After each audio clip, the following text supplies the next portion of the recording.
Hi, my name's Anna Deavere Smith. I'm the librettist for an opera, which is one of three. The one I worked on is called The Walkers. The composer is Daniel Romain. We call him DBR. The director is Yuval Sharon.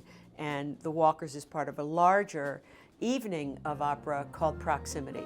For several decades now, I've been creating theater based on interviews, verbatim excerpts of interviews from real people about social issues. I create one-person shows in which I play all the parts of people verbatim. And Renee Fleming saw such a play of mine called Notes from the Field in New York, which was about the school-to-prison pipeline. She invited me to write a libretto about gun violence in Chicago. And in the course of thinking about how I would approach that and who I would interview, I thought about an organization that I knew about called Chicago Cred. And I had previously interviewed Arne Duncan when he was Secretary of Education when I was writing about the school-to-prison pipeline. And so I was able to approach Arne about this project, and he opened the doors, the virtual doors of Chicago Cred. And for viewers who don't know what Chicago Cred is, Arne has really dedicated himself to approaching youth gun violence by working with the shooters themselves. I started to think about that overall title of the whole evening.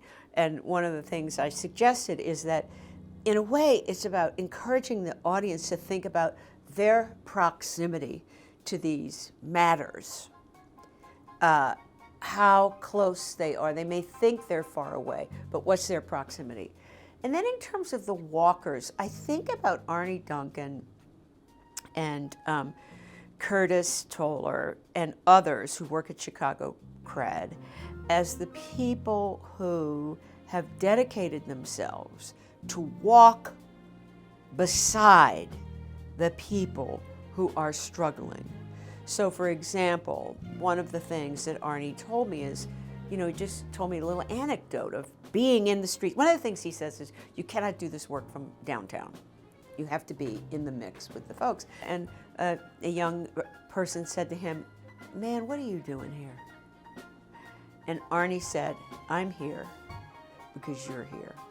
And I feel that's a very powerful idea. So that's why The Walkers, about the people who are really dedicating their lives to walk with the people who are struggling. And many of us want to get as far away from struggle as possible, either because our own struggles overwhelm us or it's almost like it's contagious. And so the walkers are the people who are not afraid. And the walkers are people who don't give up on folks, who make mistakes. We all make mistakes.